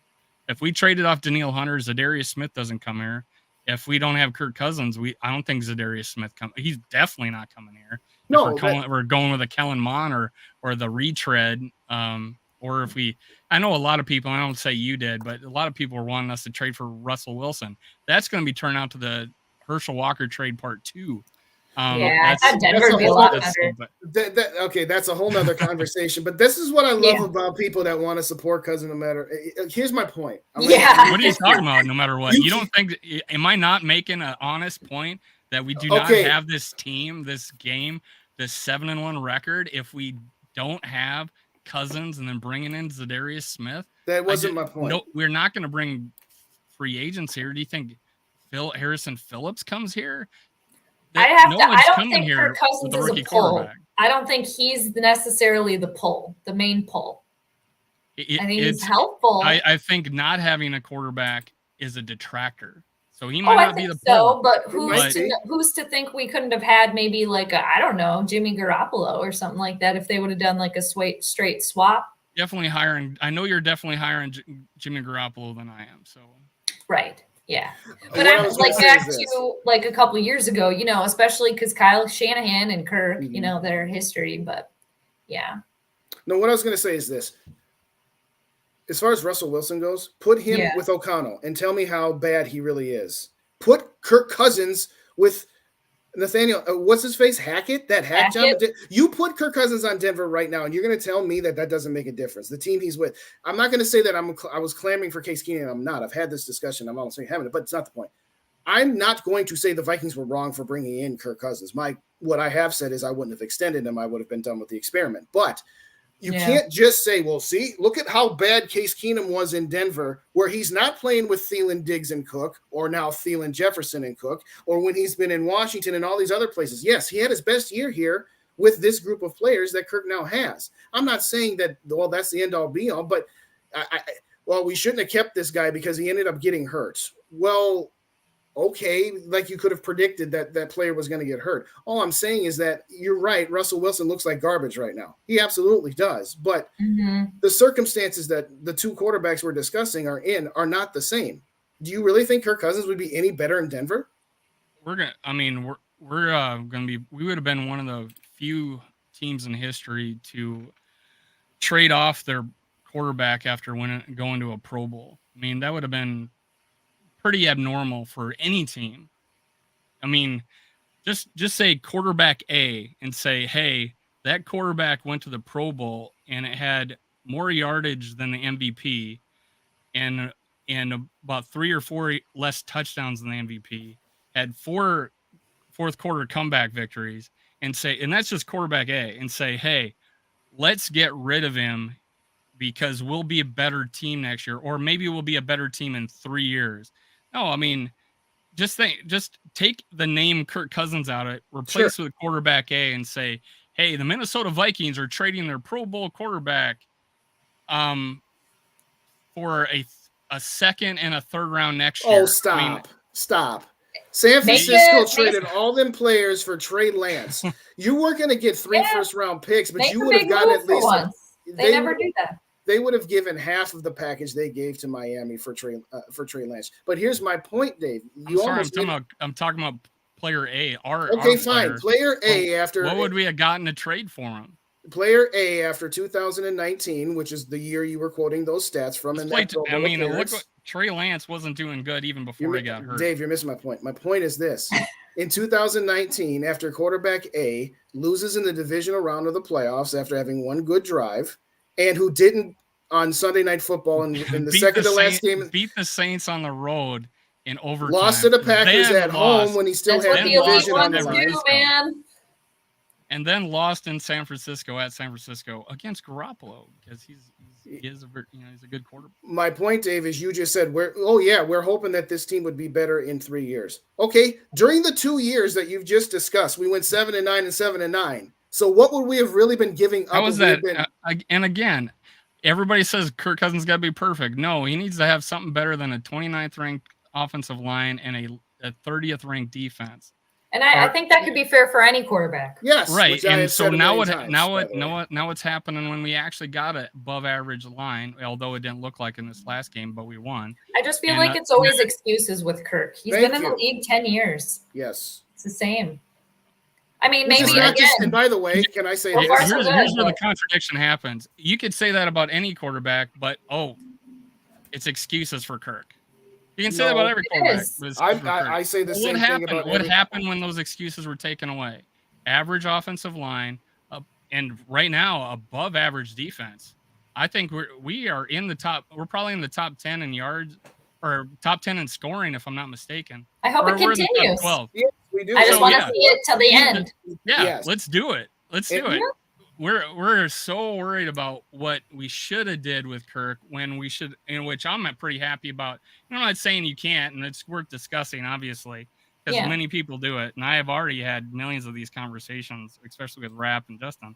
Is like, hey, it's happening right now, and finally, I know, and a lot. Well, you say finally, but then 2019 we won a road game against the Saints. I'm like. And Thielen was hurt for like the last 3 games of the regular season. And he was. I just go back to when he was brought in here. Year 1, he was the one missing piece. The one thing and then what happened? Okay. 5 different OCs in 4 years. And again, that's another excuse. Another excuse. And you could say that for any quarterback, right?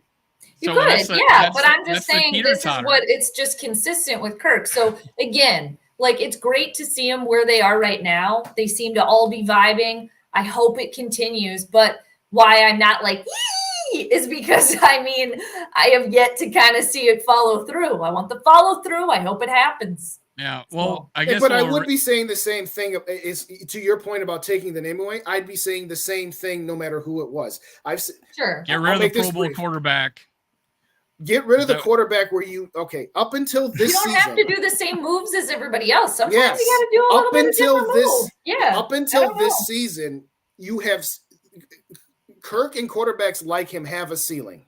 Okay? Yeah. I've said the same thing about Matt Ryan, Matt Stafford, who broke through his ceiling. Okay, so now we have one example of a quarterback who broke through his ceiling in the absolute right situation. Does that mean that it's going to happen with Kirk? Not necessarily. It could, it couldn't, but that doesn't change anything just because Stafford did it. But look at Matt Ryan, Matt Stafford, Jimmy Garoppolo, Derek Carr, Dak Prescott. I'm not saying that any of these guys are better than Kirk or Kirk's better than them, but the point is that there's a limit to what they can do, and there's a limit to how many obstacles they can overcome. And you're right. If you trade Cousins at some point, whether it was 19 or last year, whatever, and you take a chance on somebody and you get it, a Justin Fields or a Trey Lance, and it doesn't work. Okay, so instead of going 7-9 a couple times, you go 4-12.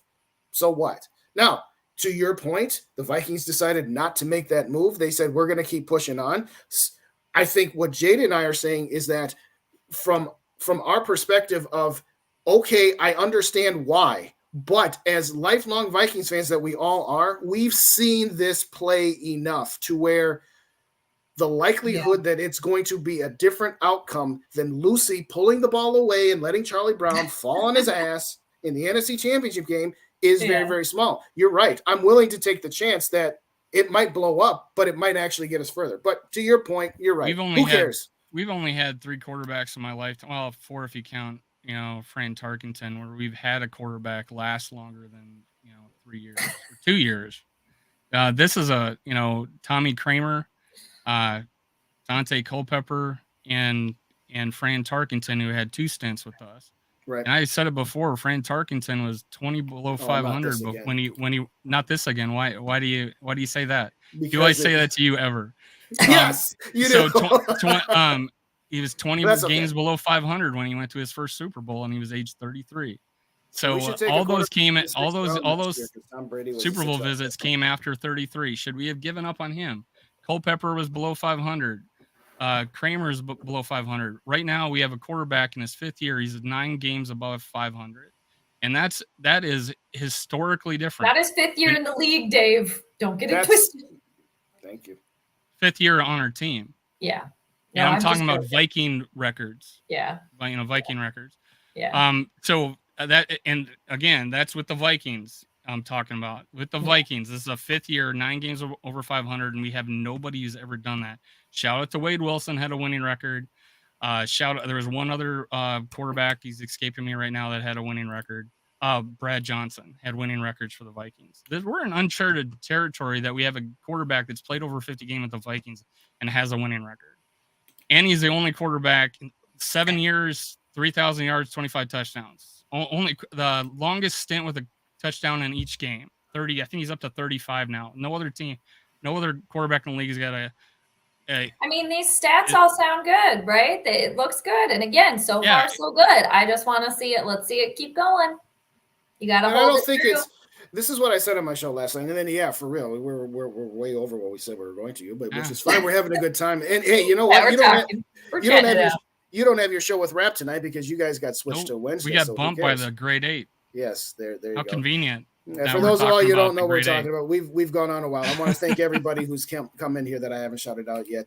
Kirk Cousins, Burner, we knew you'd show up at some point. Kirk Cousins, Burner, love it. There you go. Again, what if it is Kirk Cousins? I seriously doubt it. But this is I got it on good. They listen to all of it. This is Under the Lights with Justin and Dave. I'm Purple and Gold for Days. He's Minnesota Sports Talk. Special guest is Jade, who is Sports and Stars with Jade. Please subscribe to our channels if you haven't already. Like and comment on this video here. Check out some of the other ones here as well. I'm just going to say it like this. It's a good problem to have that we can argue and have debates on a team that is 7-1 and a quarterback who's having the best year of his career as a Viking, as far as I'm concerned. And I know statistically it's his worst. But as an actual quarterback, for me, as a leader, as someone who's going to hold the team together, listen, there have been 3 times, and I'm not talking about just game-winning drives. There have been 3 times where Kirk has had to come out there and say, geez, I got to clean up other people's mess. And he went out and cleaned up other people's mess. And personal record, 4. He hasn't had more fourth quarter wins than Dave's on it. Year. He's got those stats. He's on year 5, fourth quarter come from behind victories, and the most he did was last year was 3. So he's actually broke his Vikings record, and he's only in week 10. So. Have you met Kirk, Dave? Never. I was actually you probably, I don't know you realize this, but 19 and 20, 18 and 19, my biggest complaint about him was that if the ball was late in the game, he tried to win it on first down, would throw a pick on first down, or he would get a strip sack fumble and cost us the game. And I'm like, God, he cannot win this game in the fourth quarter. Well, he started proving me wrong in 2020 and 2021, and that's when I flipped. And I'm going, people talk about it. He's a stat stuffer. I'm like, or he's a garbage time quarterback. 2021, there was no garbage time, and there's no garbage time this year, and he's been completely successful. We finally got him a defense. We finally got him at least a decent offensive line. And the whole Casey Keenum going to the 2018 would have been a disaster with DeFilippo. He was a timing offense. Casey Keenum was not a timing quarterback. He had to scramble around and make absolutely plays. Not. So that would have been horrible. And our freaking offensive line coach died, and our offensive line went from 17th to historically our worst offensive line in my lifetime. I mean, it was that bad. And we're the defense, or the rushing game was 30th in the league. I mean, I guess I'll end my point on horrible. like this. Some of the narratives about Kirk Cousins, particularly the negative narratives, some of them were unfair and some of them were untrue. But that doesn't mean that there wasn't some truth to what those narratives were. So as always, I just laid you out with I just laid those out to you in 2019 or 2018, 2019. That was my biggest complaint about him. Yeah. So I guess what I'm saying is, for right now, this version, and just keep it going, and I'll be happy to go back. Yes, I'll be happy to. Well, I won't. There's one or two people that I won't acknowledge it to, but I will be happy to acknowledge to those that had justified and rational faith in this quarterback, not necessarily the ones that are unabashedly Kirk Cousins can walk on water. I'm not going to say anything to them. I would love to be proven wrong. I would love to be sitting here the week between the NFC Championship game, the 2 weeks between then and the Super Bowl, to be on as many channels as we can all get ourselves on. I don't know how any of us would get any actual work done, because we just be talking Vikings for a 2 week stretch. I'd love to be sitting there being told how wrong I was.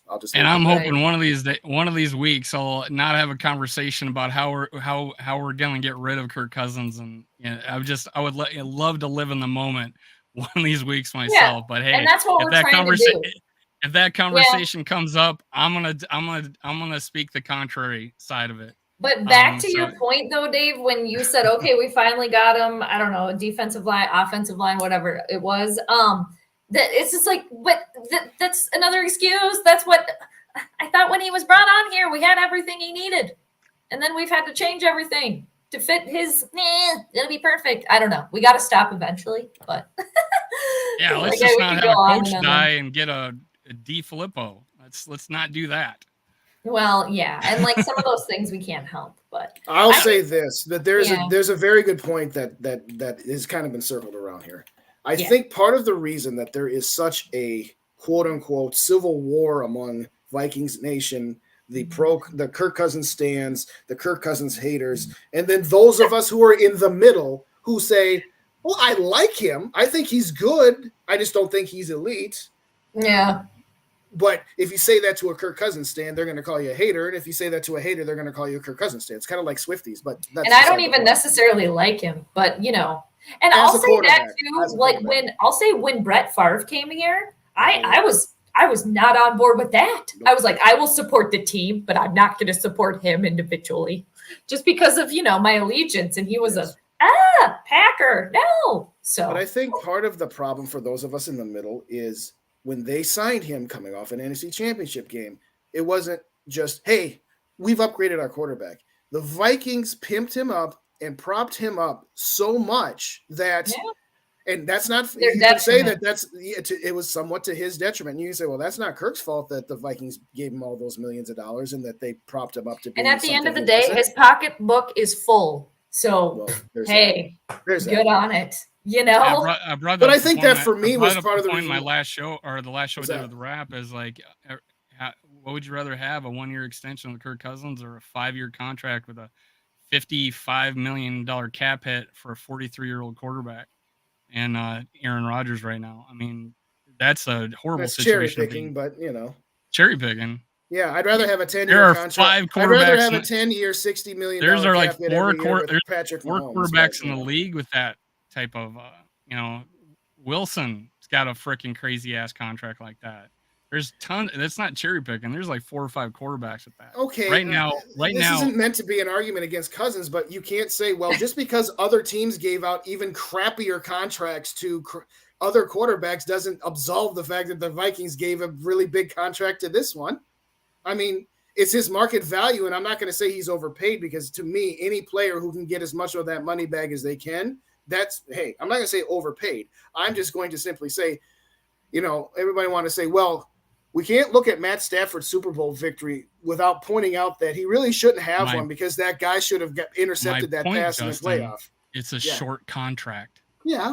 Okay. That doesn't make it. Doesn't that make the fact that you both have commented about getting rid of him, doesn't that make you feel a little bit better that we have the possibility of that happening? No. Right? Yeah. No. I'll tell you why. Make you feel better that it's a short contract? No, because it's the Wilfs. They're just going to keep extending it. I know. That's true. That's not going to change. He could be under a 1-year contract or a 4-year contract. Sure, that gives a little hope. It makes me feel a little better. But, I got to see it. I need receipts. I need it. Right. Let's just hope he wins every week. Yes, let's hope he gets back at this episode. Like he has you 6 three games for in a 90 row. minutes. Okay, Dave. Wait, no. In all seriousness, we continue. I got to say this, Jay, before I actually got Justin to be the moderator because I don't like being the moderator. Oh, Justin does not like changing the topic and moving the show along. So that's why we're still talking about this. Yeah, well, it's such a good topic, though. I got you to move the show along. That's why I picked you up, Justin. Hey, I moved it right to the last topic, so where else was I supposed to move it to? No, I'm kidding. There we go. Jokes aside, I'm going to ask, Jay, to give your initial thoughts on next week's game. But I have to say that I actually spoke about you to my 13-year-old daughter for about a minute last week, because I was telling her, that I'm getting into this content creation and then I'm going to be doing more stuff and that I got to take, time from this, that, and whatever else. Yeah. And she's just like, well, would you ever like do it during a Vikings game? I'm like, what do you mean? I'm like, well, would you do it to do live play-by-play? And I'm like, nobody would watch me do that. But there are people that actually do that. And I said, in fact, there's this one that one of my friends put me onto. Her name is Jade, and she does that. And she does it for occasionally. She does it for some of the other Minnesota sports teams too. She's like, wait, she did a show for 4 hours and people actually watched it? I'm like, yeah. People will actually watch people talk about a game as it goes on. So have you turned on your super chat yet? Yeah, well, there is that. Well, I think that's awesome. Yeah, I mean, heavily encouraged, especially, girls, women, ladies in sports too, just in general. But yeah, no, that's amazing. That's awesome. Yeah. No, she said that's great. That's really good. I encourage, everybody to try it out. Do the thing. Yeah, if you like doing it. That's why we're all here, I think, at the end of the day, because we enjoy it. We like talking about the teams and what we like doing. So, yeah. She said she was very impressed that, that you could sit for 4 hours and just keep talking. I said, I take that as a huge compliment. Yes. Thank you. And thank her. That way. Yes. For me. I tune in. Say what? I said I tune in. Oh, absolutely. Yeah. No. Yeah. When I'm not at the playground with my kid. Mm-hmm. Is that right? All right, Jake, your thoughts on Buffalo, regardless of who their quarterback is or any quarterback. What are your thoughts on this game? What do Vikings need? How are we going to get this done? Yeah, I think kind of collectively too, this was a game that everybody was kind of nervous for. I originally had them losing this one. It's bound to get weird. I think weather might be a factor too. And I think, kind of like what we were talking about earlier. And, it doesn't really matter who the quarterback is going to be. I think at this point, it's going to be a good game. I think that they're going to come to play. We can't, we got to show up. We got to just really be prepared. And I think this will be a true test here, kind of regardless of who plays, really. Of course, more so with Josh Allen in there. But I would really like to see the offense continue to click. I would like to see the TJ Hawkinson more in there, keep that going. Justin Jefferson, let's keep that going too. Defense, everybody can keep clicking. And again, I think too, the vibe off the field is really helping on the field. So it's all about momentum. Just keep the momentum up. And if you can keep Buffalo, their offense off the field, you keep Stephon Diggs off the field because that's going to be a problem. He's the one I'm worried about. I'm worried about him. Yeah. He's my receiver one on my fantasy team. Ooh, yeah. He's my receiver too. Forget about that. I got a good one to have. Yeah, so I think keeping him in, I think, he's if Josh Allen plays, obviously him and Diggs together, but with our secondary kind of being a little, the nursing home, they're getting a little old, but for football standards, but so Can yeah. I use that one on my show, by the way? Can I say that? The nursing home? Oh my gosh, spread it around. I think we got a good mix between young players and veterans. Yeah. Yeah. And I will say too, honorable mention to the Babysitters Club. That's Harrison Smith and Eric Kendricks. They just clean up all the messes. Okay. They're always there. There you go. There you go. Yeah. Man, Hicks was cleaning up messes, I think, this last week. I think he had like 14 tackles. This guy's going to be like the first guy in a while to get 200 tackles. Yeah.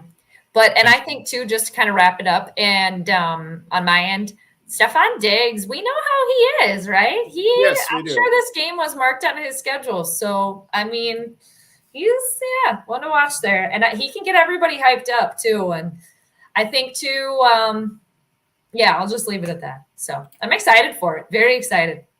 Looking forward to it. Dave, your thoughts quick? Yeah, I mean, I'm either way. If we got Josh Allen, that's just a feather in our cap. If we don't have Josh Allen, that's just a one step closer, hopefully, to getting a chance at a first round bye. Now, this would be the year I wish we only had 6 teams make the playoffs.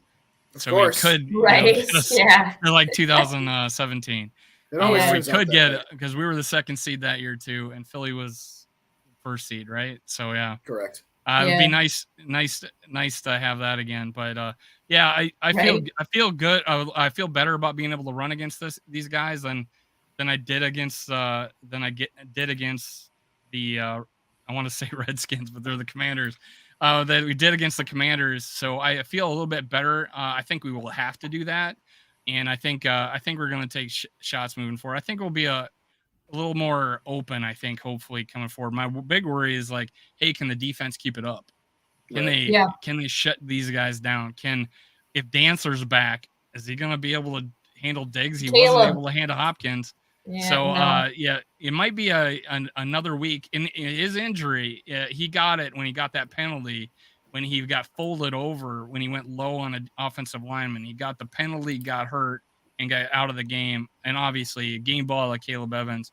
Yeah. So I feel comfortable going in the game with Caleb Evans. Yeah. So I think, and again, end of the year, we're middle of the year, we're as healthy as any team in the league in comparison. So I feel pretty good about our chances. Mm-hmm. I do too. Yeah. But to Jade's point, to your point, Jade, earlier that you made, this team is very, very top heavy from the standpoint of all of our starters and the players that play.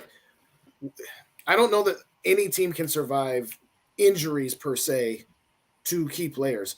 But I think that the Vikings are probably the team that would suffer the most if 1 or 2 of their key players got. I mean, everybody's going to suffer. Their quarterback get hurt. We all know that. But to your point, the lack of depth is the one. Now, though. Yeah, the lack of depth is the one thing that scares me about the season moving forward because we've been. But do you feel like it's better than what you thought of at the beginning of the season? Because like a Jones and a Wanham and now Tonga played well. Caleb Evans played well. All these guys are coming in there and playing well. It's like I feel especially the younger guys seem to be stepping it up. I feel better about it than I was at the beginning of the year. So I feel absolutely. We made the right moves. We added the Tonga, Mm-hmm. Well, we're going to do this a few more times, right? Yeah. Definitely. And we'll leave the Kirk Cousins to only 15 minutes. And make it a segment, and then follow it up with another segment so we stop talking about it. Oh, that's there all you I go. want. That's all I want. Yeah. I spent 3 hours one night with Rap talking about freaking Kirk Cousins live on air. Yeah. So have a segment. Yeah, we got to get a whole round table going. Boom. New segment. Mm-hmm. Now that would be fun having that kind of a super show with the you and Rap and me and maybe Mike and you. Now that would have some serious consequences to it. But we would need a moderator for that. Yeah. Yeah. Justin, you can't be the moderator because you won't stay out. You're right. I wouldn't. Yeah, there you go. But thanks so much too again, you guys, for having me on, inviting me on. It's been great. I was looking forward to it. Yeah. So thank you so much for joining us again. I've just gotten started in this, and like I said, one of the first ones that Rap and Dave put me on to was like, "Oh, hey, you got to follow this Jade. We just got her over 1,000." Oh, and your third episode is going to be Chuck Foreman. Yeah, that too. Oh, by the way, that is amazing. That is so great. That's all you, Dave. That is all you. Oh man, we'll do this again. I didn't know who he was more excited to interview, you or Chuck Foreman. So Oh, come on. He said, I had text, he said, I got Jade on next week. No way. That's amazing. Yeah, I'm And excited. what did I say after you said you finally got Chuck Foreman? I said, wow. So, That's I mean, so come on. great. I think he's more excited that about is you. so cool. Definitely have to tune in. All right. I'll tune in with you with the Cowboys game, and we'll definitely do this again. Yeah, I would love it. Dave talked me into doing a solo thing on this platform on Thursdays as well, which is only going to be a 20 to 30 minute gig, so it will not be an There you hour. go. We're gonna Do we're it. gonna I push love it. it. We're Yeah. gonna We'll have push to the get you show. on again. We're gonna We'll have to push get his you on channel again. on my channel. So Yeah, I would love to. I'm trying to get more people on mine too. I'm not like the best with that, but you guys are always welcome. Hopefully in the future we can get that going too. But yeah, it was great. Great chatting. all right. Thanks again for everybody joining in the us. chat too. Hey, have me Yes. on after the Cowboys game, and I'll have a lot more to say how I feel about this team. About this team. So that's All your right. cutoff point, right? That's Yeah. where you've made your That's choice. where I'm about, gonna- you know yeah, what That's they where I'm are. gonna say, Team's hey, cut off. now Yep. I know where our team is at. That's where I feel. We could plan on that, Dave. Maybe you want to come on my channel after that. Yeah. There you go. Let's do Talk it about that. after the Cowboy game. Mm-hmm. I'm a little busy before that game. Sure. Oh, I'm sure y'all are very busy. Yeah, doing all the things. But that's Yeah. amazing. Before That's the- great. But I got too much planned before the Cowboy game. After the Cowboy game, I'd love to be on your show if you have me. So. Oh, for sure. Always invited. You too, Justin. Yeah. I appreciate it. Good to meet you. Thanks again for joining us. Okay. Yeah. Thanks, guys. Thanks, everybody All in right. the chat. Yeah, Appreciate thanks for you. coming, Jan. Yep. Bye. Right. Later. So with that, well, that was fun, Dave. We should do this again. When are we going to do this? Oh yeah, that's right. Next week. With who Tuesday. again? Who did you get for us again? Remind Foreman. everybody who we got next week. The Spin Doctor. Chuck Foreman. Tuesday. Who is that for the younger guys? I just said Chuck Foreman. Yeah, I know. Go to chuckforeman44.com. Anything you purchase there, put in Skull15 at checkout for a 15% discount. Subscribe, like, and comment so that you can get into this contest. I apologize. I was a little behind schedule trying to figure out how to get. We'll have the images in there the next time we go live. But jerseys, bobbleheads, and all I got to say is this is all you, Dave. You're the one who pulled all of this off. Like I said, I'm just sitting in the passenger seat, and I'm just grateful, despite the fact we don't always agree on Kirk Cousins, that you let me come along for this ride. So I want to thank everybody for joining us. Like, comment, and subscribe. Hit Jade's, hit Dave's, hit mine, hit the subscribe button with as many accounts as you've got. Like and comment. Share this with your friends on any platform you can. This will be uploaded pretty shortly to Facebook on my channel. I do have to make a couple edits, but having said that, if you missed any part of the show, just go back and watch it because it was a lot of fun, both before and with Jade as well. There. What are your closing thoughts here, Dave? No, man. It was a good show. Got a little long one on Kirk Cousins, but most shows will be an hour 15 minutes, only because I have normally a show on the Purple Code with Rap from Purple Pocket Podcast. Get him to 1,000 subscribers. Yes. It's still on. Go if you haven't done it already. Purple Pocket Podcast. Go comment, like on his channel on his last show. He got like 15 subs off his Caleb Evans video. Go there, push that video. That's what helps our videos get out there, is by liking and commenting. And that's why I have a partnership with Chuck Foreman. It's a partnership. No money's exchanging hands. This guy is giving me his time. I'm giving him my time, and it's a perfect partnership. And thank you for being a part of this.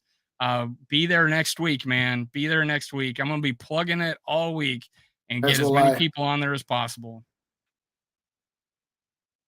This was lots of fun. I'm going to be rather nervous next week with a Vikings Ring of Honor member on here with us. But that's why we do this, is to bring content and to somehow hook up and get a guy like Chuck Foreman. And from what Dave has told me, he's been just an absolutely easy fellow to work with his people there. It was just quick. Just made this a lot easier for us. So I think there's probably been a comment or two that I might have gotten behind on here. Who do we got here? Casual Gamer. Yes, he has. He has had a great season so far, and that's nothing that we've not debated at all whether he's had a great season. I have said this is his best season, and I have said this is the best version of him. I'm just talking existentially about going into the season, what I thought we could do and what we couldn't. But for right now, as I said, I will help build the statue of Kirk Cousins outside of US Bank Stadium if we win a dang Super Bowl, because we just want to win one before we die, right? So having said all that, Dave will be on again tomorrow on the Purple Code with Rap. Usually he's on Tuesday nights. 9:15, 8:15 Central, 9:15 Eastern. The Purple Code, Skull Live. So, like I said, give all of our channels subscriptions. Again, Purple and Gold for Days. That's me. We all know Dave's Minnesota Sports Talk. Rap, again, is Purple Pocket Podcast. And which one? I had Jade's in front of me. Oh, there it is. Sports and Stars with Jade. Sports and Stars with Jade. So those are the ones that we've mentioned here this evening. Again, tune into the Purple Code tomorrow night. You'll see Rap and Dave. Normally they're on this time slot, but Purple Code needed to make some switches on times this week. So want to thank everybody again for joining us, because we don't do this, and we don't do this for ourselves. We do this for you guys, and you guys are the ones that make this go around here. So thanks again. Dave, any final parting thoughts before we hit the outro here? No, I made them. You made them. Well, thanks again, everybody for joining us. Have a great rest of your evening. Tap into all the channels. We'll see you again soon. Good night.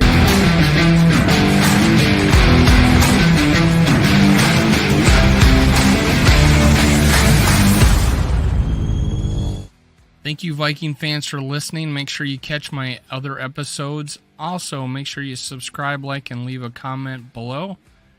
Thank you. Thank you. Thank you. Skull Vikes.